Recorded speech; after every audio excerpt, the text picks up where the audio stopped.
Thank you so much for being with us on a Tuesday night. On behalf of First Amendment Sports, I'm Ken Marangolo. This is Thank God It's Tuesday. He's Kevin Ricca. Man, thank God it is Tuesday, and the dose of reality is going to come. It's happening, but this is where we're at, and I'm excited to talk about it. He's Tim Strachan. I don't know if we planned this, but I wore my blue DC shirt today because I'm a little bit blue today Ooh. in my Washington fandom. But I'm not giving up. It's supposed. I'm still going to be positive about it. That's the vibe I've got right now, man. I know others have a very different opinion and are ready to start tearing everything up and making people sit down and fire people on the whole thing. I'm not quite there, but just a little blue on a Tuesday. I'm sorry to hear that, T. It is our goal that you don't leave Tuesday Blue. That's the goal of our show. Every Tuesday night, we want to say thank you and welcome to all our friends at Hogs Haven, my fun digital Redskins home for the last 11 years now. And it feels like home in times like this. I hope you guys can appreciate kind of where we're sitting right this very second. This is the official Washington football team podcast of Hogs Haven, and we are going to get right to it. I want to say thank you and welcome to all the people on the board tonight. Choosing this debate over another debate that I hear is being televised, I think ours is going to be better. The Washington football team is 1-2. The turnover-less play is over. The defense, as good as it is, can't overcome the unovercomable, and the Ron Rivera year one journey is very, very much still just beginning. These are, I think, the facts of the beginning of this Tuesday, of many facts of this Tuesday, and I think it's a good place to be grounded when talking about this team. But I think it's okay to start off by talking about why we're blue, T. A loss is a loss. It sucks out loud to watch. We've watched a lot of them. And it doesn't get any easier. I hope it never does. And it never will. And the reasons why it sucked, T, or the reasons why, it really punched you in the gut are ones we're just so familiar with. We've seen we know the playbook on how to lose football games in the NFL. We're experts at it in a lot of ways. And before I turn it over to you guys, I'm going to also let's just get it all out there. For the first time since I believe 1975, our organization fell below 500. Dan Snyder finally did it. He succeeded after 20 years of trying as hard as he possibly could to really, really, really, work our loins like a speed bag and take us out of the once proud territory of being a winning organization, and then we no longer are. So there it is. Have fun, T. You lead us off with your blue. I knew we let you talk 30 seconds too long. The whole speed punching of loins. I think that's the best way to describe the feeling. I said I'm wearing the blue shirt. And I said I'm blue because that was a terrible loss. It was awful. It was a bad one. A complete and utter stinker. And I just think I had an epiphany. I think you can put, well, first of all, our show might be more informative than the other show you were talking about, which is sad in and of itself. But you can actually split Redskin fans into two camps in this regard. Is I think you got your one set who just want to be mad, just want to be pissed off because that's what they do. And they're entitled to that. That's fine. And then you got the other half that, understand the facts, as you were just saying, Ken, and understand that there's young talent here, that they're facing an uphill battle as it is. But look, 8-8 can win the NFC East. This isn't over. It's just the beginning. And one really bad stinker, I'm not ready to just throw up my hands and say, forget it. This is the same old shit. If anybody's going to get them through this type of adversity, I'd like to have Ron Rivera at the helm of that ship. And I think that I can see still some positives coming from this. Maybe it's not going to be prevalent right now on the field, but hopefully we can continue to see more of it and it becomes more consistent, which I know we're going to get into, but I think that's a lot of Dwayne Haskins' problem right now. You know, he wasn't good, but he shows some signs, and I'm ready to stick with him as I'm ready to still stick with this team. That's what we decided early on. This is what we've talked about, and this is exactly what's happening right in front of us. Now it's hard. It's easier said than done, especially after Ron reached into the bag of tricks and pulled out that week 1 victory. I think a lot of people got a little taste, got excited, and I did too. I mean, I don't ever want to lose or ever concede anything. We've always said that. You play to win the game, Herm. There's no doubt about that. In order to create the culture and rebuild from the ground up, I agree with T. Ron Rivera, obviously, is the guy. 15 bouts of chemotherapy this week, chugging Gatorade on the sidelines, wearing a mask better than any NFL head coach. He's that guy. And I'm glad. You know, we're going to talk about the timeouts a little later, but as T was talking, Ken, I had an epiphany. He is ready and able to take the heat for the timeouts that we will get into. Yeah. But he's ready and willing to take that heat than rather have his team go out there and get 7, 9 turnovers and lose by 70. And I think that's part of the psychology. Whether that makes sense or not, you know, I think we'll find that out in 2 years. But as of right now, I'm ready to stick with this team. We knew Dwayne Haskins was going to do this. We knew he was going to have a stinker. It's start number 10. We knew it. Embrace it. But where I watched it this week, fellas, it was 21 years of vitriol. And do I think that way? No. But I think I understand it a lot better, especially after this weekend. These guys have been hammered over the head or speed bag worked on for multiple decades. And so I get that. And I'm not going to get mad at anyone that doesn't think our optimism is, is worth anything. But I do. Well, I think that I never want to lose. I don't want to tank for draft picks. No. I always want to see Washington come out on top of every single game we play. That's period. But I think that we've also never really been in our lifetimes, and certainly in most of the people that are watching and reading Hawks Haven these days, they didn't know when we were great. They've only known when we were bad. They really have never seen what a true rebuild looks like. And you know, if we were trying to win right now, which we've done a lot of over the last 20 years, which hasn't worked out well for us the last 20 years, that's one way you manage an organization. It's one way you coach a game. But in a true rebuild, when you have 3 years worth of draft picks, pretty much dominating your roster, some top talent, but with a bunch of money about to be able to be spent, and a coach on year 1 who you're ready to commit to long term and let him steer the ship. Yeah, he's got the keys. You gotta let him steer through some rocky waters, and I think that changes the way you coach games. We can argue whether it's right or not, but when you're thinking about 2 and 3 years of a journey, then yeah, it's going to impact decisions you make in the fourth quarter of a loss to the Cleveland frickin' Browns, who just went over 500 with the win against us. You know, you turn the ball over 5 times to them on the road. You got a young kid out there who's done nothing but really make terrible mistakes in the most costly moments that cost them the game. The game's over. I mean, the game's over.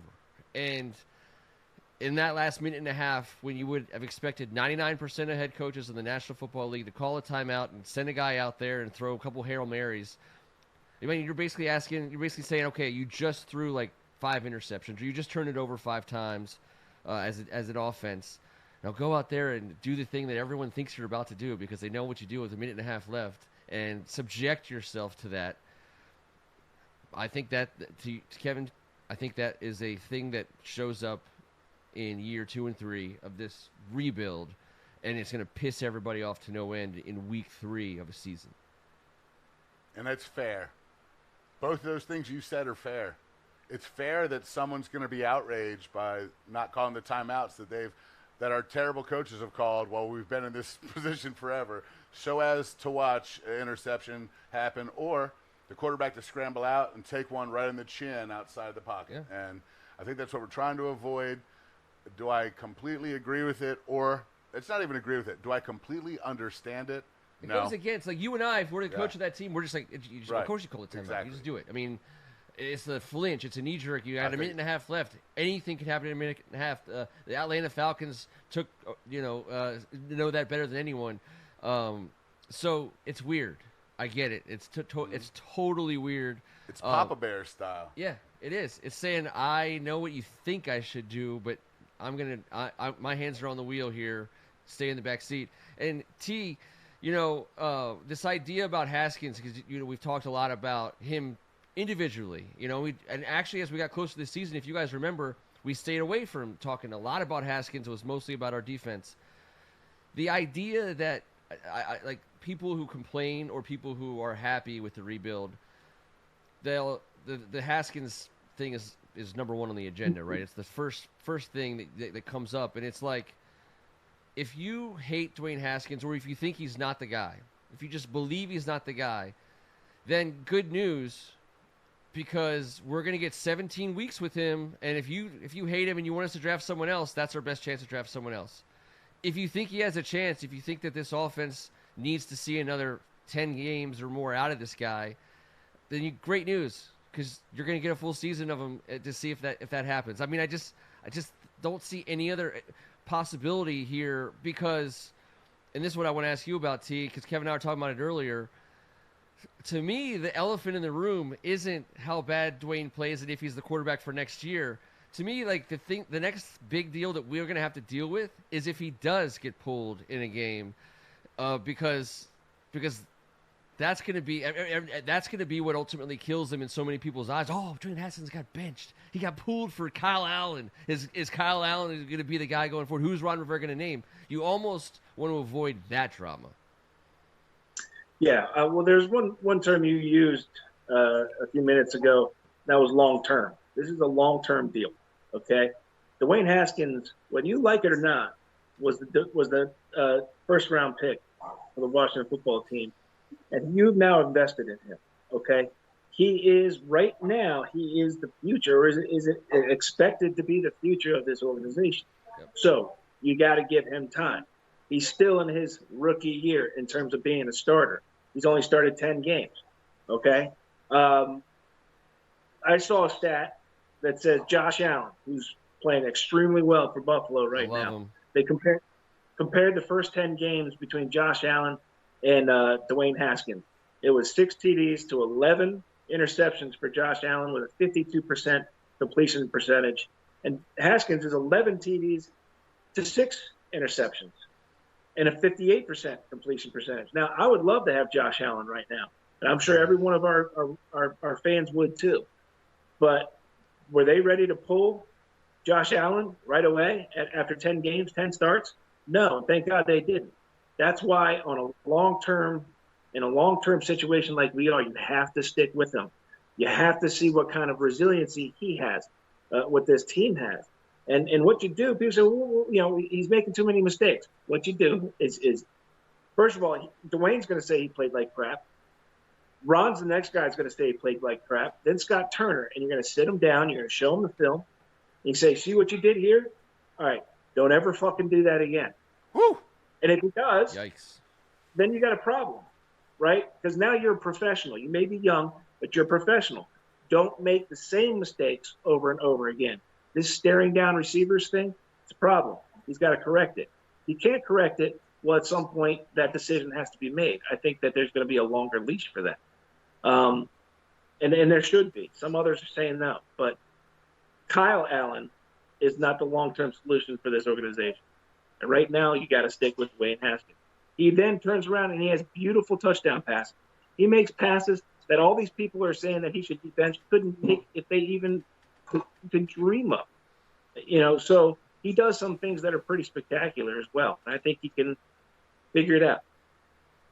And T, I don't want you to stop talking. You and I have never agreed on many quarterbacks, if any, mostly our own. But I truly believe in this process. I got to watch the game with your brother over the weekend and a bunch of other folks, and I could not disagree with their analysis. I couldn't. I was just merely saying when we drafted him, this is what we got. A guy who started for 1 year at Ohio State. A developing pure passer has a different rate getting into the NFL, hence the incredible Josh Allen comparison. Very good take there, T, because let's really judge if we have the ability to. Haskins against Josh Allen in year 2 and Josh Allen's year 3. And they're equal year 3s. That would be the comp. And all you Redskin fans out there, let me just remind you of one thing. I only did one weird stat. Okay. Sonny Jurgensen threw 3+ interceptions 11 times. Joe Theismann, 15 times. Mark Rippon, 8 times. So those 3 gentlemen combined to do this in our Redskin fanship 34 times. That's 2 separate Super Bowl champions and a first ballot Hall of Famer.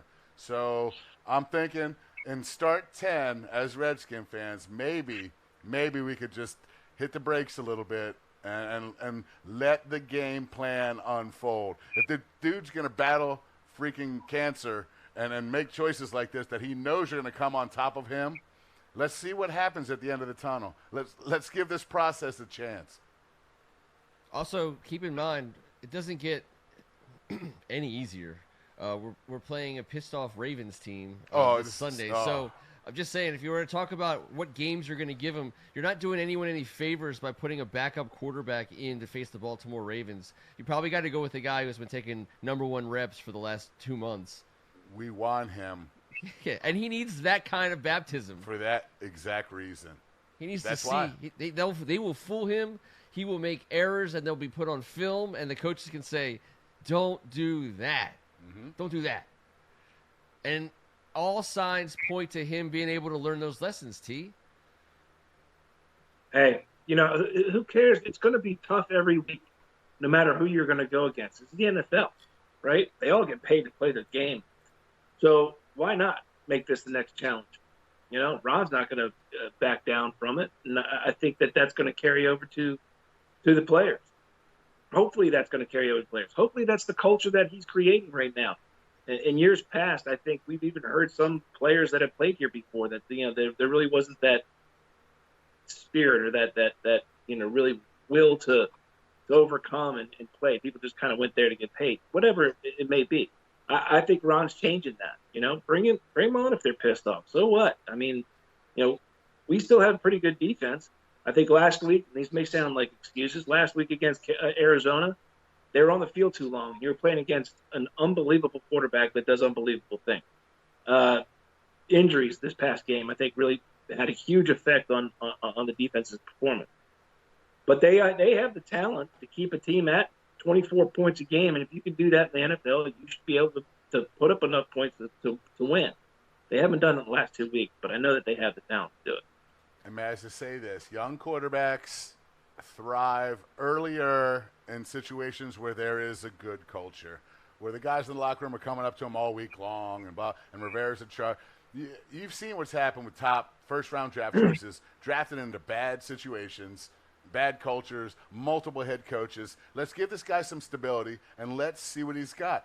At the end of the year, if we've deemed, or if Ron Rivera has deemed he's not what we want, so be it. We need to find that out this year. And the only way he'll get benched is if he has such a stinker that Rivera has to protect him from himself on one of those bad early days in your career that we know is going to be just like this past weekend. If that gets to the point. And I would expect Ron Rivera to come out in that press conference and say, oh, by the way, Dwayne's starting next week. I just got him out of there today. Right.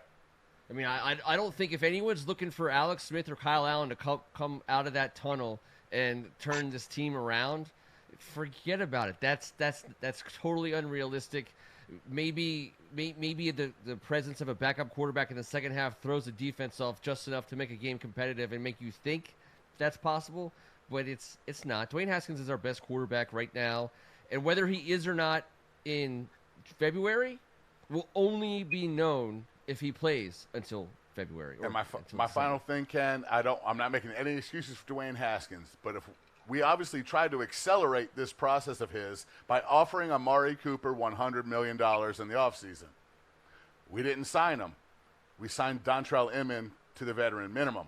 So let's just be fair, if we really wanted to accelerate the process this year, we would have helped out a tad bit more. And we tried, but we tried to get a guy that would accelerate the process over the next 5 years for $100 million to match up with whoever the quarterback may be. So I'm just saying, let's ride it out as hard and wet as that saddle is going to be. Yep.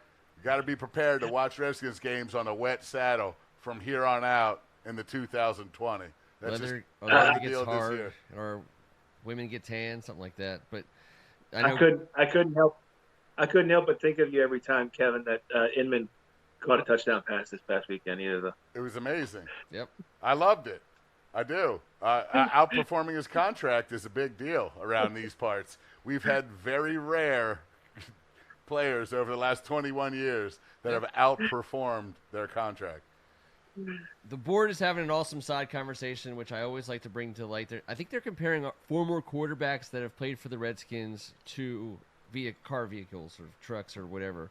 And I'd like to keep that going. If you guys want to throw out any former quarterback from the last 20 years and what car they are, that'd be amazing. Second question that I want to throw out to the board is, so T's got 2 South Park characters in his shot. Neither Kevin nor I know there's some South Park fans. I would love to know. It's one character.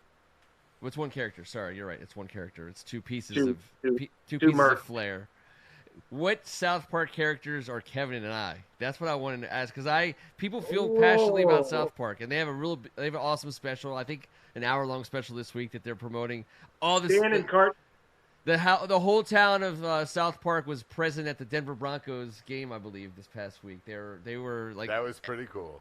So that well again, done, home field. I'm a South Park fan. What characters are we? Listen, I'd like if I get that. Cartman, I'm gonna be pissed. Stan and Cartman. Yeah, no, Stan is Ken and Cartman's Kev. Yes. T. Oh, it's so good. I'm just gonna come out with Somebody's got to be Cartman. Yeah, but I was Cartman 4 months ago. Help me out here, bro. That's true. Only you and Ken get your own headshots. I'm still the You're chunky skinny Cartman in Cartman. the corner. You're skinny Cartman. There's no such thing. See, Greg nails it right away because he calls me Randy. And I think Randy Marsh is one of the greatest characters in all of television. I will say it. I consider it the highest praise imaginable. His character is so ludicrous. I'll take Stan then. I just didn't want to be Cartman. Oh, God. But Randy Marsh is a great call. Randy Marsh is so good. I don't have the mustache anymore, so I can't totally rock the Randy Marsh, but yeah, he's a legend in this basement. Randy Marsh is a legend. Moving on. I had to make a soft break between the kind of like the terribleness of the game against the Cleveland Browns, the terribleness of the fact that we're playing a fired up, motivated Ravens team that I'm sure is going to want to lay one on somebody. This sucks. That's not going to be fun. And the schedule doesn't get any easier anyways. We have some NFC East matchups after that, which, again, it really speaks to the nature of this schedule. So what I wanted to transition to, now that we've established an awesome foundation of we're going to be patient, we're going to ride this thing all the way to Frisco, and let's move past that idea and now on to this secondary idea that even though we're all prepared for a terrible season might win the NFC East. So it's like this dichotomy, like we've like actually prepared ourselves for the worst, and the worst might get it done this year, which is just like crazy. We're tied for first, right, in the NFC East. We're tied for first in the NFC East. We're technically in first. If they had to decide a winner today, it'd be us because we're 1-0 in the division. I mean, for goodness sake. It makes no damn sense. I wasn't even going to bring it up, but you know what? I'll take tied for first after week 3. Who gives a damn? You know, in 5 years when we're arguing about division titles and we sneak one in at 7-9, like no one, that goes on the wall. That's a division title. I think it's going to take 7-8-1 to get this one done. I think 7-8-1 might be it. It's going to be a tie. The Eagles got the dreaded kiss of the tie, which will not help them because they're not a good team. That's the key there. Well, I read a stat today, just to spit it out there. If Russell Wilson throws 46 interceptions on his next 46 passes, he will still have a better quarterback rating than Carson Wentz. Man, how far has he fallen in people's Yeah, opinion? he's. I think he's done. I He's think just hurt. I know. I think it was Montez Sweat. It's what it is. He's hurt. He's hurt. But he ain't the same. Nope. We kicked the ever-living shit out of him in 3 quarters of that game. In the fourth quarter, he had nothing left. He couldn't compete. I felt bad for him, but he got sacked 8 times, but he got hit 800. And let's not forget, not having Chase Young in the ball game this weekend, who I believe might be the best player on our damn team. Yeah. That wasn't great. We'll I get him really back, wanted right? him to F Baker Mayfield up. We'll get him back. We'll get Chase back, right? Yeah, But there the was good groin news, sucks. right? Yeah. There was good news, right? That he's it's not as bad as they thought. But when's he Right. going to come back? Take your time. Take their time. Everyone else is doing it in D.C. We always baby the rookies around here, and I got no problem with it. Yeah. I'm really Yeah. excited about 1 year from today having these conversations, but I'm super excited about every contest on Sunday for 3 hours. So Yeah. I don't know. Something lies somewhere in between, but I'm not mad at people that are hating. I want them to understand what we all do. I can't believe we're all in agreement on this, by the way.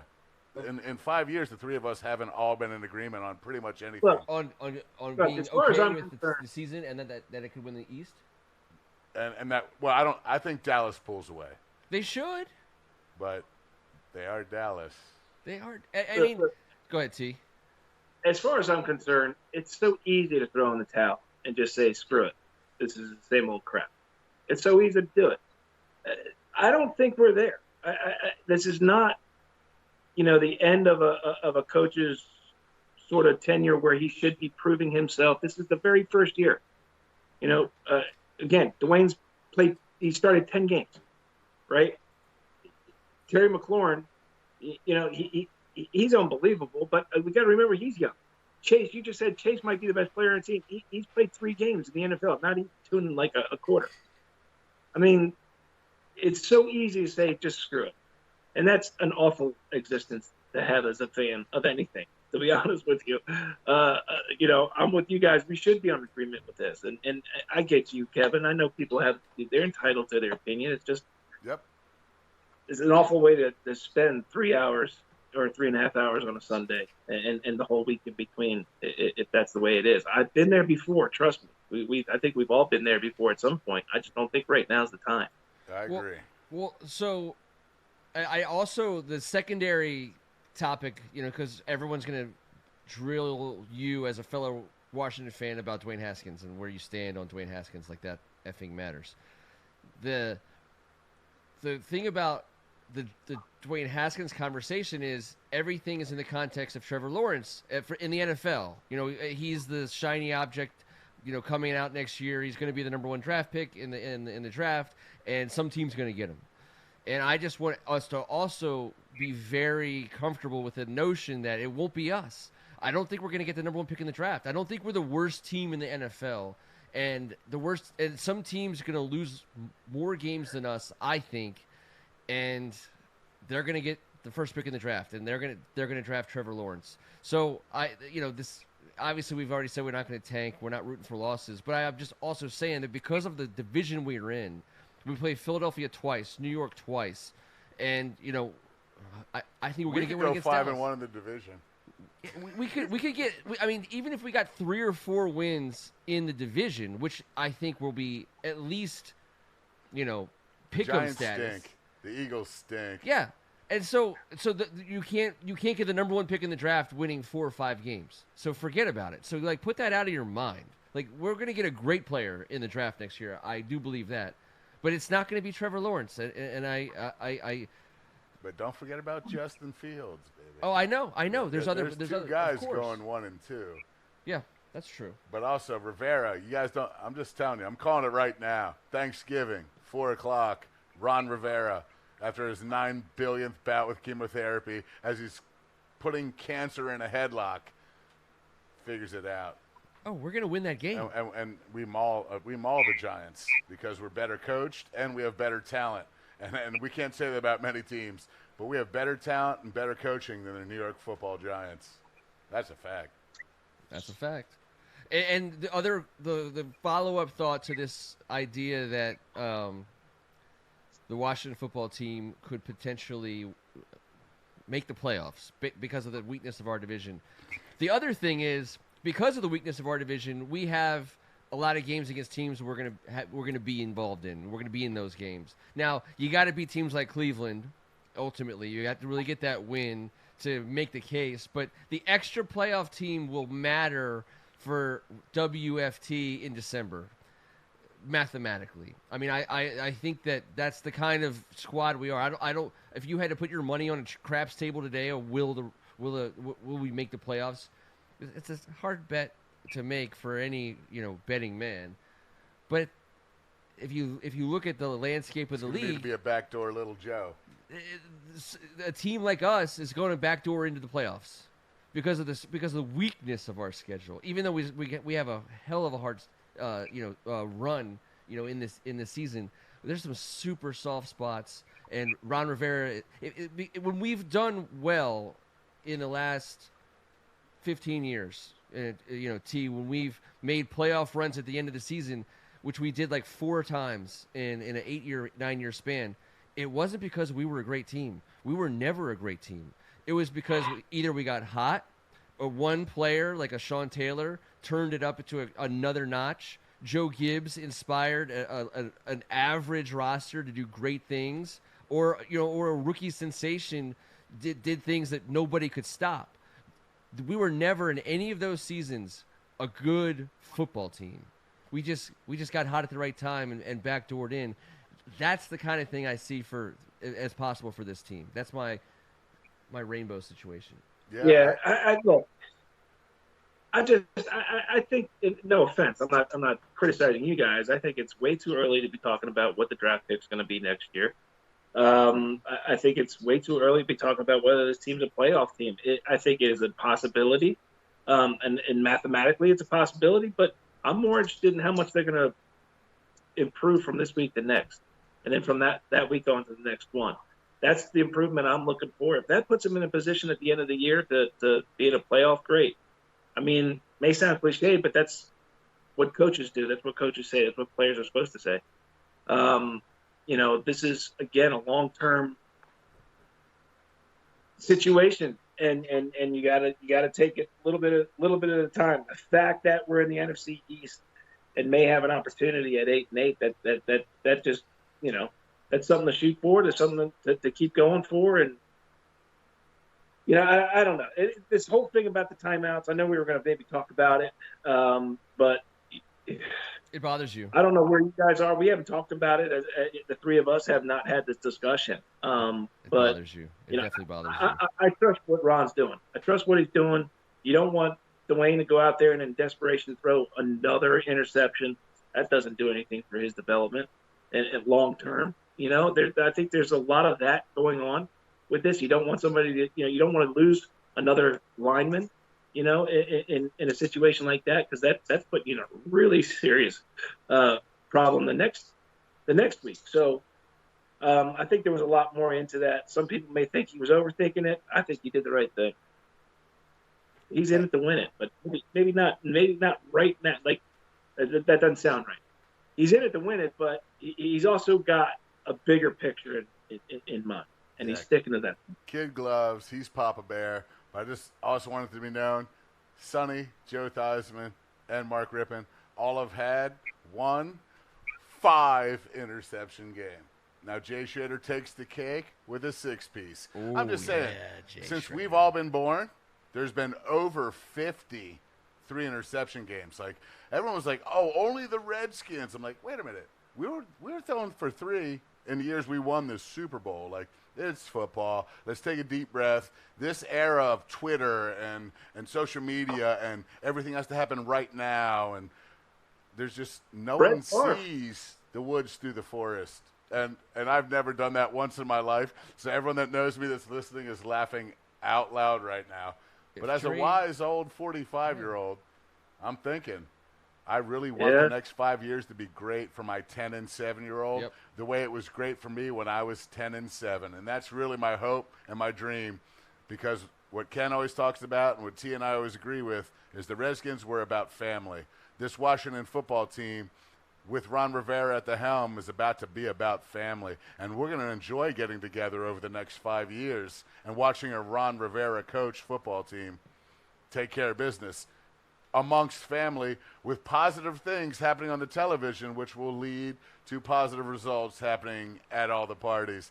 And this lost generation is going to feel it, and we're all going to get a piece of it. And that's what I'm looking forward to, the 5-year plan. You mentioned Jay Schrader. I can't get out of my head what car he would be. A DeLorean with the hair and everything. I was going to say an 80s car. I was going 80s He's car. a DeLorean with the blonde Let's say coif. like maybe a Monte Carlo or a I would say like a 80s, The like DeLorean a Pontiac was Firebird. notorious for falling apart. And listen, not all DeLoreans had a flux capacitor, and Jay Schrader certainly did not. He didn't. I mean, like a muscle Yeah. car, like a poorly rated muscle car. He had a high hairline. I don't know if the DeLorean goes with the high hairline. I think something a little bit more rustic goes Everyone with that drove a DeLorean had a high airline, to my knowledge, of the 80s. It was like a Pontiac Sunfire.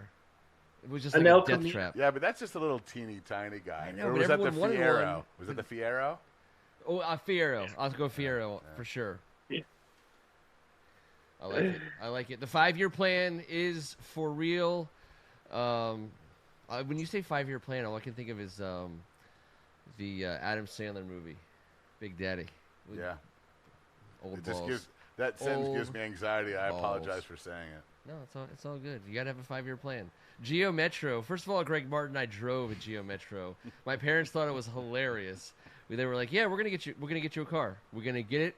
You're gonna drive your kids, your siblings to school in it, and you can feel free to, it'll be for you to get around in." It was a turquoise green Geo Metro. My parents were geniuses. Lady Killer. Nobody's going anywhere in a turquoise Geo Metro with roll-up windows and a cassette player. Oh, it was the bomb that nobody wanted to ever really get But involved as I in. was told, Ken, because I didn't have that specific vehicle, but we were on the same price point. Yeah. If you can get a date in this car, You're getting it done. no, but Hey, and having you're a getting car the real deal. here was enough for me. I didn't care Yeah. what it was. That was the point, obviously. You had a white Saab. I also trashed the You were car. driving You a had a white sob? Saab. Don't even get started with me. You had a sob.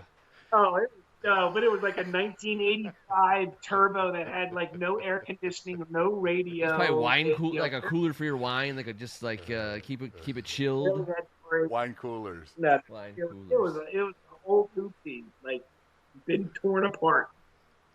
It was not like that. But I kind of crashed a couple other ones, so I wasn't able to choose what I drove. There was not a Daniel LaRussa, Mr. Miyagi moment. Choose No, whatever you no, like, sir. no. No, you I can't want I choose. was the board. lucky. to have a- I want the board to Much know less what recorded. T knows. T, I had a burgundy Ford Aerostar or a gold Ford Aerostar. So the real special ladies, I would take the gold. Automatic or Both automatic Shit, minivans, okay. dude. I'm the no, oldest of six. I got driven It in was an 19 Aerostar every day, freshman, sophomore year, McNamara, in an Aerostar with a stick that could you came change the way up. radio It was like a station from the bus back that came seat? out of the floor. Because I wish I had it. Oh, it was so good. It Best was thing so I learned in great. college was how to drive stick. Oh, so Sorry, great. Mom and Dad. Yankees pouring it on 11-2. Congratulations, Greg Martin. Good luck, sir, in your matrimonial endeavors. AGH, he's doing a lot of agreeing tonight. James Rainey brought a Yugo reference up with regard to Heath Schuler. So he's getting it done. Eric Anderson upgraded. He saw my Geo Metro and he went Geo Tracker. I think Robert Cohen has been ringing in with a couple of his as well. Can we get a Suzuki Samurai in there somewhere? I mean, if you want to spend a couple extra dollars, because Joe Isuzu, Sorry. you were paying for Joe Isuzu, which was by far the best car salesman on TV in our era, in my personal humble opinion. Joe Isuzu was the best. And I believe he did NFL games. Okay, so we're going to wrap up with this topic, and Joe Isuzu is a perfect lead-in.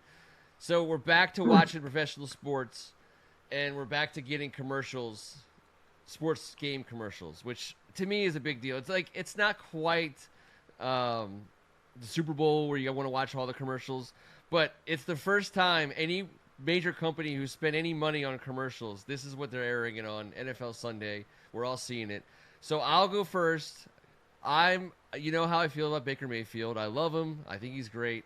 I love the At Home with Baker Mayfield progressive commercials. I think they're great. I'm thinking about it and laughing as we speak. He's killing it. He's got his wife involved. He's got some teammates involved. Go lay it on me. I punch myself in the stomach every time a Baker Mayfield commercial comes on. Because you drafted him in like the first round last year and he crushed you.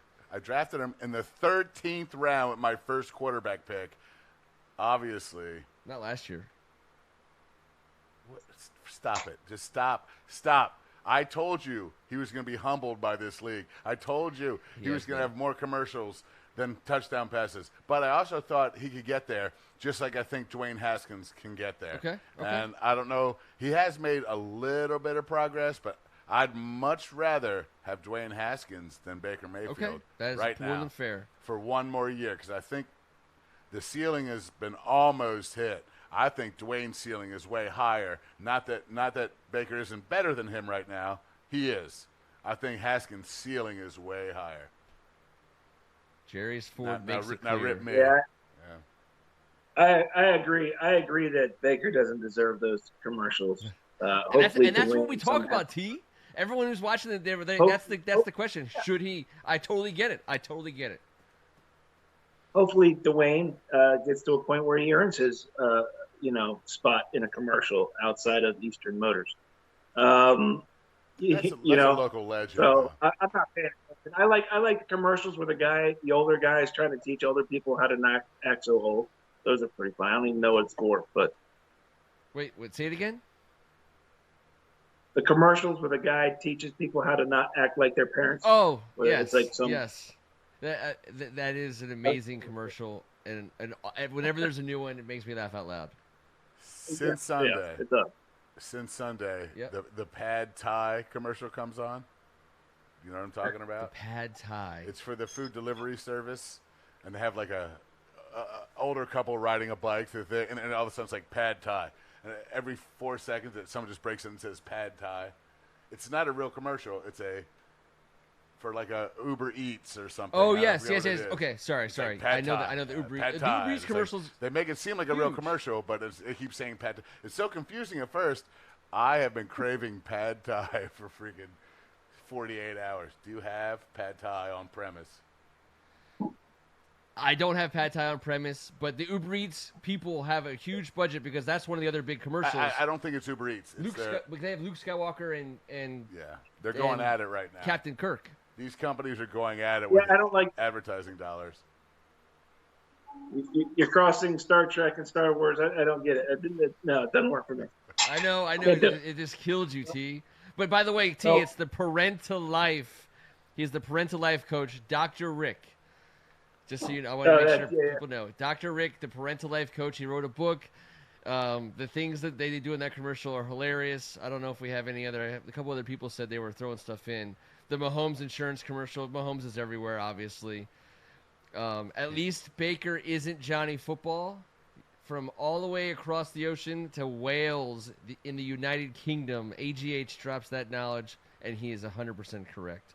Only because he's helping me out. And I know, Greg, all your Al Bundy references are completely and totally timely, and they make sense to me. And Al Bundy, by the way, is the voice of a huge commercial chain right now. I'll think of it in a few seconds. But when you're listening to the commercials, it's Al Bundy's voice. It's for, God knows what it's for. It's on a lot. And it's Ed O'Neill. Wouldn't it just be easier to walk to work without pushing the car? That's a famous Bud Bundy to Al Bundy quote. Any other commercials that are knocking anyone's socks off? I feel like I remember commenting on a bunch. No. Okay. First of all, commercials don't knock your socks off, and they certainly don't make even an eye blush when some dude comes on the TV like it does for you. So all I'm saying is it's live TV. It's TV the way I used to watch TV. For the last 7 months, I've watched TV a different way. Yes. But I'm shows usually and movies. Yeah. So it's I don't mean to make too much of commercials. I just feel like I finally noticed it this weekend that I was like, I'm watching TV the way I used to watch TV. I like put on a channel and watch it for 3 hours. Do you And turn the said channel, or do you actually use the clicker? oh, I click it. I'm clicking away. And again, we're switching to the red zone. No commercials in the red zone. If you're watching the red zone, you don't watch commercials. More power to you. But I think that and no one can come up with the Al Bundy commercial. Come up with it, guys, and then you can do it. I feel less blue. T, are you there yet? Are you in a I am. less bluey way? I mean, you look less blue. I am. I think I might, to tie a bow on all this stuff and the mood and the vibe that we've been talking about, I might have a solution for Washington football team fans and maybe even the Washington football team players themselves and coaches and everything. Hold on to that, T. I'm gonna give you a full screen on this one. There's Make a sure book everyone out. sees. Yeah. There's a book out right now, Everyday Resilience for Everyday Heroes, written by Rob Clark. This is what we need, boys. This is what we need right here to overcome what we're experiencing as Washington football fans. We need a little resiliency. We need a little positive, motivation. I'm actually, this is a shameless plug. I am one of the, I am in the book. I am in the book. But that's not why I'm doing it. I am doing it to help Rob. Rob's done there's Rob right here on the back, right? Picture of Rob. Rob's done a great job. He's a local guy. Believe went to prep. But there's so many people in this book that he uses as examples of overcoming challenges in everyday, just normal people. And you know what? We're watching. Too bad Rob went to print already, because I think there could be a whole chapter on Ron Rivera, which we're seeing right now. He's a present day, everyday hero in my mind. What he's doing with the Redskins, but go check out the book. This is the solution we have for those disgruntled Redskins fans and for all of us. We need a little positivity around here, guys. Breathe in the positive, breathe out the negative. Let's do it for another 14 weeks here in the Washington, D.C. area. We're going to do it on a weekly basis from this very spot every Tuesday night. He's Tim Strachan. Stay positive. Let's stick with it. Can't wait to be talking about this next Tuesday night, guys. He's Kevin Ricka. Let's let the game plan unfold, and let's accentuate the positive. One thing is this, gentlemen. We play the Ravens this week. John Harbaugh and Jay Gruden had themselves a little nose-to-nose a couple years back. Well, guess what? We might not be able to take care of business in between the lines.